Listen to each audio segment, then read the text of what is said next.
reports indicate and studies indicate that nearly 60% of Indian enterprises have fallen below the cybersecurity poverty line. They are susceptible to cyber attacks and need to harness a lot more protection in order to prevent that.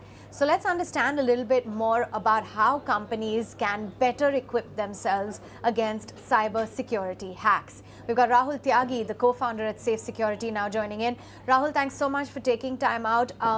I just want to talk about the readiness of Indian enterprises, because the studies indicate that an alarming 60% nearly of companies are below the cybersecurity poverty line that is being described. What do you make of this? So I think because there are many core reasons for that, Avni. So the first reason is, like as you mentioned already, that many companies are below the cybersecurity poverty line. Now, what is that poverty line? Now, that poverty line is defined by two things. One is your spend on security, on the proactiveness with respect to cyber attacks, protection from cyber attacks, and then one is the incident response plan. Once a breach is happened, how fast you will recover from that. Now, there is a huge investments required in both of the areas. Any company who is not able to fulfill the requirement of the basic investments into that as per the government compliances or the global standards, we call that company which is below the cybersecurity poverty line. And out of these, this survey, out of 60% companies, I think, especially for a startup, when they start, the goal is to ensure that they will build something for the customers. And sometimes security goes to the second line of attention, which is usually happening in the startup culture. So that is the one problem statement. Second is I think India, if you talk about every Indian, we are mostly reactive people. If you compare with the Western countries, we are not that proactive. Beat our school exams, we most of us tend to learn to prepare for the exam one day before the final exam, right?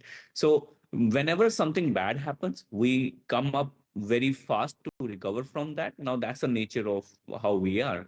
But I think another reason for lacking into this is a lack in proactiveness.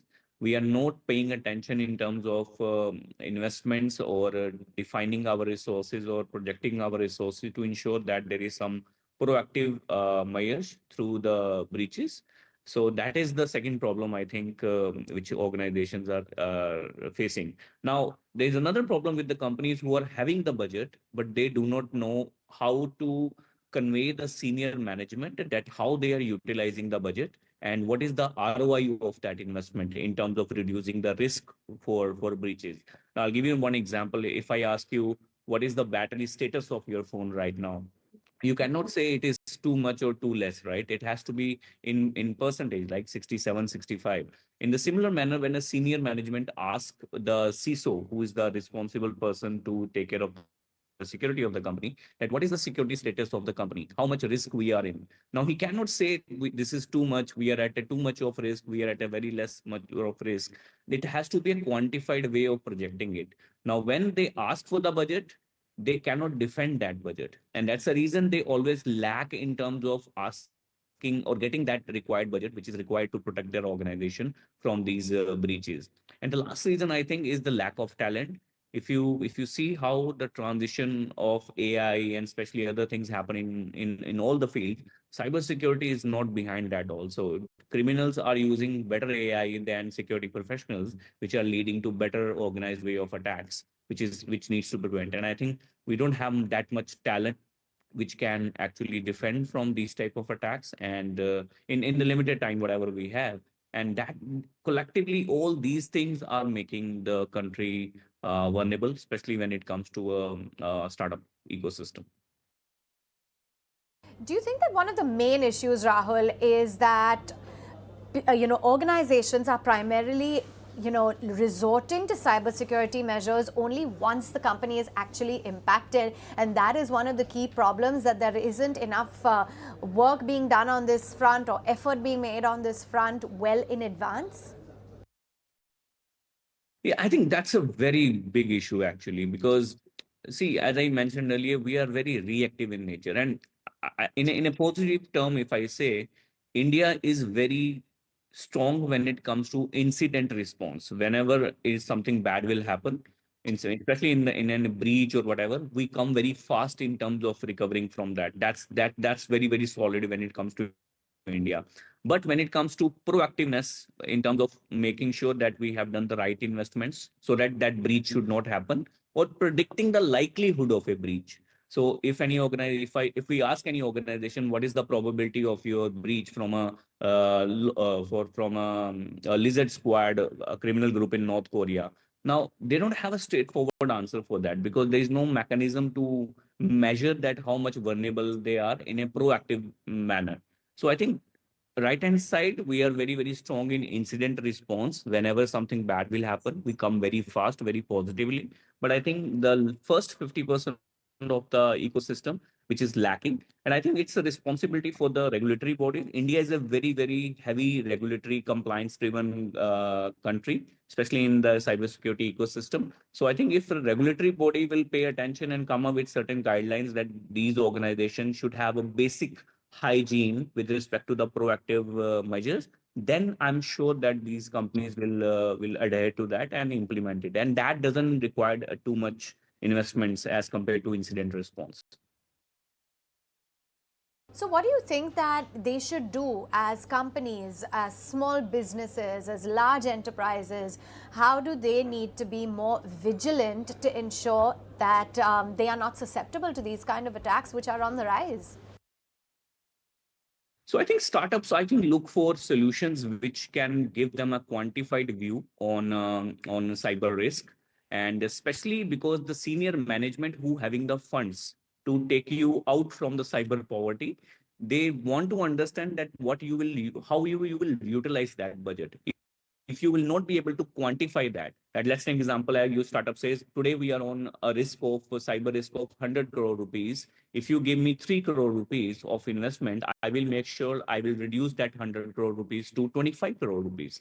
Now that invest 75 reduction in 75 crore rupees of risk by investing only 3 crore rupees is nothing for the management. But how to communicate that to the senior management who is not that techy, but they are business driven people? So there has to be a common language between the security professionals and the business leaders who have the budget, who wants to assign you the budget. But unfortunately, this translation into technical to business is very very subjective in nature, and that's the reason organization don't get the right budget, even they have those budget with the management. And for a user, I must say that you need to be a little bit vigilant. Now from when you're running a startup or you have very less people, make sure you stay away from pirated softwares. You think those pirated software will do the job, but at the end of the day, these pirated softwares or other applications which are tracked, they will gonna steal the information from you once you will scale, and they have a kind of a backdoor in your system for years of years, and they wait for the right time to do that. So these are small compromises which as individual you do. Like if many of you might be using pirated windows, pirated softwares, you don't want to purchase the original app windows. As an individual, these are things you should be staying away, because your camera can be hacked, your personal information can be stolen, whatever is in your laptop, or maybe a disk which you have connected to your laptop, and so on and so forth. So for organizations, is quantifying cyber risk is important, and translating that quantification to the senior management is very very important, so that you can get the right budget. And for an individual, they should stay away from these pirated softwares and so on and so forth. You know, and just to make it easier, I'm not talking about the kind of corporations and the big enterprises that have a solid cash balance and can deal with things like this, but maybe those who are smaller businesses. What do they need to do? Say that they do get attacked or hacked, or there is some cybersecurity attack that takes place. What do they need to do? What's the first step? I think if you're a small business, CERT India, Computer Emergency Response Team of India, they have very nice guidelines provided in on the website. You should adhere to that. And minimum thing what you can say that at least have certain good antiviruses on your systems. And if you can go open source, that is best, which can be done. I'm not against any operating system, but once you are on Linux or Mac or any other operating system, the probability of getting a malware into your system or something like that is decreases, because majority of the criminals will go behind for the ecosystem where where the market share is huge. Like Windows have the highest market share, so definitely they will be attracted more towards targeting those individuals. And especially for a company who is not having that too much funds, they should make sure that they should use open source as much as they can, especially Linux and so on and so forth.